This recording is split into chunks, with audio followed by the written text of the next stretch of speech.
गांव में दारा सिंह चौहान के पक्ष में वोट की अपील करने पहुंचे। इस दौरान उन्होंने सपा पर निशाना साधते हुए सपा प्रत्याशी को समर्थन देने वाले लोगों को पियक्कड़ बताते हुए कहा कि समर्थन देने वाले लोगों के घरों की महिलाएं भी उन्हें वोट नहीं करेंगी। वहीं अखिलेश यादव पर टिप्पणी करते हुए उन्होंने कहा कि अल्पसंख्यक और पिछड़ों को धोखा दिया गया है। इसके अलावा स्याही कांड पर उन्होंने कहा कि सपा के लोगों का एक इतिहास रहा है, वो स्याही, जूता और चप्पल कुछ भी चला सकते हैं।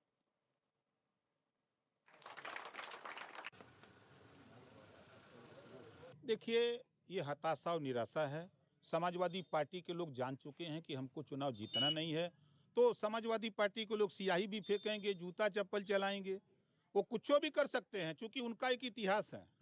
उनकी सरकार का भी इतिहास है और उनका भी इतिहास है कि जैसा वो लोग करते हैं। खुलासा हुआ ना, हमने तो भी देखा सोशल मीडिया पर फोटो कि अखिलेश जी के साथ पूरा टनाटन फोटो उनके कार्यालय में खिंचवाया गया है, और वो खुद स्वीकार कर रहा है कि हाँ, मैं समाजवादी पार्टी का हूँ। सरेंडर होने के बाद वो खुद बयान दिया हुआ व्यक्ति है। तो कहीं न कहीं इस तरीके की बयानबाजी आम हो चुकी है, जहां पर चुनाव प्रचार करने जाते हैं खुद के प्रत्याशी के लिए, लेकिन कहीं न कहीं जो है वो दूसरी पार्टी को कटघरे में खड़ा करते हुए नजर आते हैं। और यहाँ तो ओम प्रकाश राजभर उन लोगों पर वार करते हुए नजर आए जो उन्हें लगता है कि सपा को वोट करेंगे। उन्होंने कहा कि सपा को वोट करने वाले लोग पियक्कड़ हैं और उनके घर की महिलाएं जो है उन्हें वोट नहीं करेंगी।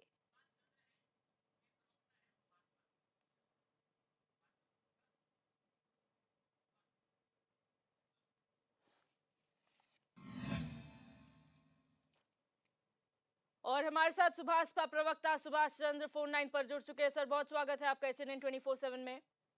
धन्यवाद।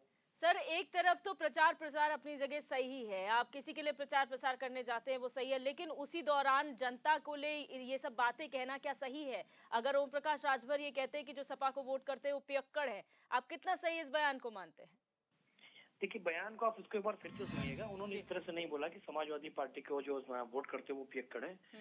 जो महेंद्र राजभर के जो लोग थे जिन्होंने कहीं ना कहीं अपने आप को नॉमिनेशन के अंदर उसमें शामिल किया था, चुनाव के अंदर उनका पर्चा निरस्त हो गया, वो लोग जो समाजवादी पार्टी को समर्थन करने की अपील कर रहे हैं, वो लोग जो समाजवादी पार्टी को वोट करने की अपील कर रहे हैं, उनके संदर्भ में ये बात कही थी माननीय प्रकाश राजभर जी ने कि ये लोग पियक्कड़ हैं, क्योंकि ये समाजवादी पार्टी के इशारे पे सारी चीजें करते हैं। इनका काम होता है दिन भर माननीय प्रकाश राजभर जी को गरियाना, दिन भर सोहेल देव भारतीय समाज पार्टी को कोसना, और शाम को समाजवादी पार्टी से जो इनको पैसा मिलता है 100-500 लेके, उसी को पैसे को लेके दारू पी के मस्त रहना। तो ये जो टिप्पणी की है माननीय प्रकाश राजभर जी ने, ये सिर्फ और सिर्फ इन लोगों के लिए की। इसको अगर तोड़ मरोड़ के कोई पेश करने का प्रयास कर रहा है तो अलग चीज है। उस बयान के अलग अलग मायने निकालने का प्रयास करते हैं। वैसे भी उत्तर प्रदेश की राजनीति में माननीय प्रकाश राजभर जी अगर कोई बयान दे देते हैं ऐसा, तो उसके अंदर कंट्रोवर्सी बन जाती है। लेकिन ये वास्तविकता भी है ना कि महेंद्र राजभर कोई हैसियत नहीं थी। महेंद्र राजभर जी को अगर कोई जान पहचान थोड़ी सी बनी है, उनकी अहमियत जो बनी थी, वो सोहेल देव भारतीय समाज पार्टी की बदल बनी थी।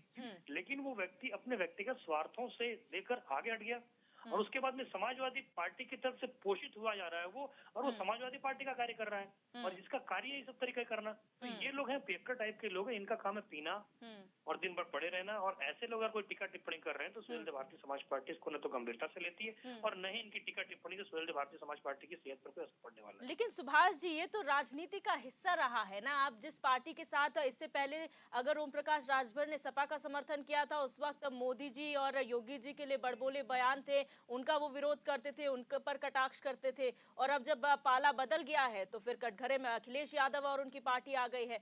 तो आपको नहीं लगता महेंद्र राजभर का भी अपना सबको होता है कि हम अगर राजनीति में आए अपनी एक अलग पहचान बनाए, एक बूस्ट की जरूरत होती है, वो उन्हें मिल गया, तो इसमें गलत क्या है? देखिए, आपकी बात बिल्कुल सही, लेकिन आप मुझे एक बात बताइए, राजनीति के अंदर क्या आरोप प्रत्यारोप और बयानों का दौर नहीं चलता रहता है? समाजवादी पार्टी ने दलितों की बेटी को जो कहते हैं मायावती जी को, उनको समाजवादी पार्टी के सुप्रीम दौलत की बेटी का तमगा दिया था, लेकिन 2019 के अंदर क्या उनका गठबंधन नहीं किया था? तो बयान चलते रहते हैं, लेकिन उस बयानों को अगर आप सोच ले कि नहीं, इस बयानों के आधार पर किसी से गठबंधन नहीं हो सकता, किसी के साथ जा नहीं सकते, तो पूरी तरीके से निराधार बात है। और जहां तक महेंद्र राजभर जी की बात है, महेंद्र राजभर जी का क्या अस्तित्व है, क्या वजूद है, क्या जनाधार है? महेंद्र राजभर जी राजभर कम्युनिटी की राजनीति करने की बात कर रहे हैं कि नहीं, राजभर समाज को हम न्याय दिलाने का कार्य करेंगे, तो राजभर समाज को न्याय दिलाने का कार्य कर रहे हैं। वो तो समाजवादी पार्टी के इशारे पर नाच रहे हैं, समाजवादी पार्टी के इशारे पर कूद रहे हैं। उनकी व्यक्तिगत हैसियत क्या है बताइए? जिस व्यक्ति के पास एक मोटरसाइकिल तक चलने के लिए नहीं, तो वो व्यक्ति आज बड़ी बड़ी गाड़ियों से घूम रहा है, उसके कार्यकर्ता अगर घूम रहे हैं तो समाजवादी पार्टी उसको फंडिंग कर रही है ना, तो कहीं ना कहीं समाजवादी पार्टी का कार्य कर रहा है। और उसकी बानगी आपने 2022 के अभी इसी घोषी उपचुनाव के अंदर देख लिया, उन्होंने कैंडिडेट तो खड़ा किया था और उनके कैंडिडेट का पर्चा निरस्त हो गया, लेकिन उन्होंने समर्थन किसको दे दिया? समाजवादी पार्टी को समर्थन दे दिया। ये वही समाजवादी पार्टी है ना जो पीडीए का नारा देती है, पिछड़ा दलित अल्पसंख्यक। आप मुझे बताइए कि घोषी उपचुनाव के अंदर सबसे ज्यादा पिछड़े और अल्पसंख्यक दलित मतदाता वहाँ पे, तो पीडीए का नारा देने वाली समाजवादी पार्टी पिछड़ों को क्यों नहीं टिकट दिया उन्होंने? दलितों को क्यों नहीं टिकट दिया उन्होंने? अल्पसंख्यकों को टिकट क्यों नहीं दिया? हम ये नहीं बोलते कि हम सवर्ण विरोधी है, लेकिन पीडीए का जो नारा दे रही समाजवादी पार्टी, वो तो उसके खुद द्वारा चरित्र को उजागर करता है कि आप पीडीए का नारा दे दो, लेकिन पीडीए के व्यक्ति को टिकट मत दो। और कहीं ना कहीं जिस व्यक्ति को टिकट दिया गया सुधाकर सिंह जी को, वो खुद व्यक्ति दलित पिछड़ा विरोधी मानसिकता का व्यक्ति है। उसने अपने विधानसभा के अंदर जब वो विधायक थे पूर्व के अंदर, उनके ऊपर कई इस तरह से केस दर्ज है। तो समाजवादी पार्टी भी तो अपना चाल चरित्र देख ले। और महेंद्र राजभर की हैसियत क्या है? वो 10 वोट के मालिक ने अपना बूथ नहीं जीता सकते। तो ऐसे लोगों को समाजवादी पार्टी पाल रही है, पोस रही है। राजभर समाज इनके बहकाव में आने वाला नहीं है, क्योंकि राजभर समाज को बेचने का कार्य करते हैं। ठीक है, बहुत शुक्रिया सर हमारे साथ जुड़ने के लिए और अपनी बात रखने के लिए। हमारे साथ सपा प्रवक्ता अशोक यादव जी भी फोन लाइन पर जुड़ चुके हैं। अशोक जी, बहुत स्वागत है आपका HNN 24/7 में। जी अशोक जी, ये जो बयानबाजी हुई है ओम प्रकाश राजभर की तरफ से, सुभाषपा के प्रवक्ता का कहना है कि ये बयान तोड़ मरोड़ के पेश किया जा रहा है, लेकिन सपा पर सीधे तौर पर यह आरोप लग रहा है कि महेंद्र राजभर जो इसको हवा दे रहे हैं उसको सपा पाल पोस रही है। नहीं, देखिए ऐसा है कि महेंद्र राजभर जी वहाँ राजभर समाज को रिप्रेजेंट करते हैं और चूंकि ये भी महेंद्र राजभर भी पहले ओम प्रकाश राजभर जी के ही सहयोगी थे, उन्हीं के साथी थे। लेकिन समस्या ये है कि जब राजभर समाज, जिस समाज के वोटों की बदौलत आज ओम प्रकाश राजभर उनके दोनों बेटों सत्ता की मलाई और अपना सब ऐशो आराम कर रहे हैं, उस राजभर समाज के लिए इन्होंने क्या किया है?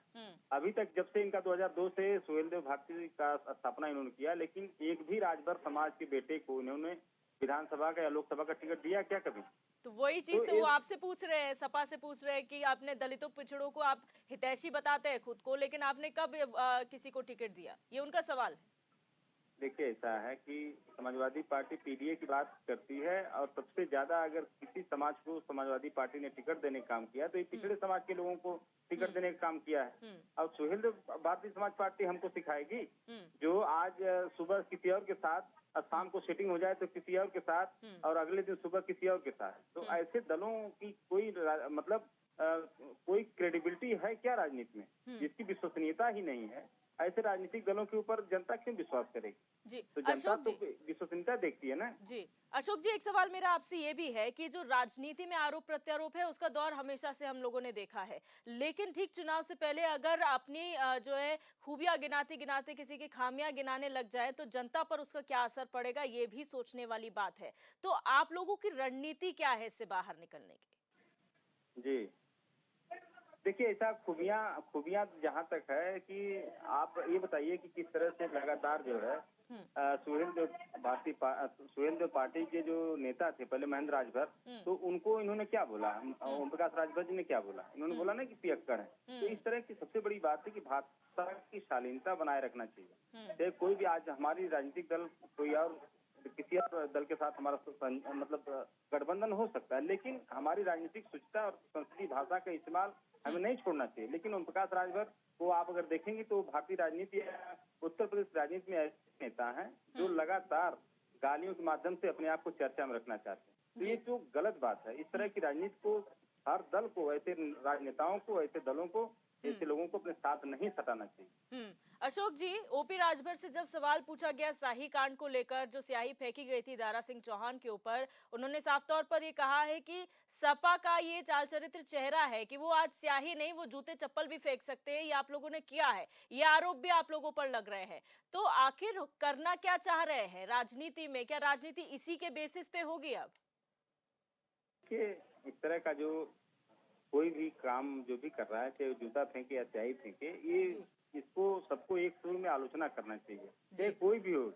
अब इसके पीछे जो कि बयान आया उस लड़के का जिसने स्याही फेंकी, उसने तो सीधे सीधे कहा कि इसमें भारतीय जनता पार्टी के नेता ने उकसाया था उसको फेंकने के लिए। तो अब इस तरह की चीजें जो हो रही राजनीति में, अब क्या वहाँ घोषित जनता जान नहीं रही है कि ये जो है इस तरह से जनता में सिंपैथी लेने की साजिश है दारा सिंह चौहान से। लेकिन जनता ये भी जानती है कि दारा सिंह चौहान हो या ओम प्रकाश राजभर जी हो, इन लोगों का सुबह किसी और दल में होता है, शाम किसी और दल में होता है। तो इनको जनता ने तो 5 साल के लिए चुना था, लेकिन 1.5 साल में क्यों चले गए वापस? बिल्कुल। तो कहीं न कहीं जनता ये जान रही है कि इनको अपनी राजनीतिक महत्वाकांक्षा की पूर्ति के हेतु ये लोग इस तरह का मूवमेंट कर रहे हैं। तो इसलिए जनता ऐसे अविश्वसनीय नेताओं पे अपना विश्वास नहीं जता सकती है। बहुत शुक्रिया सर हमारे साथ जुड़ने के लिए और अपनी बात रखने के लिए।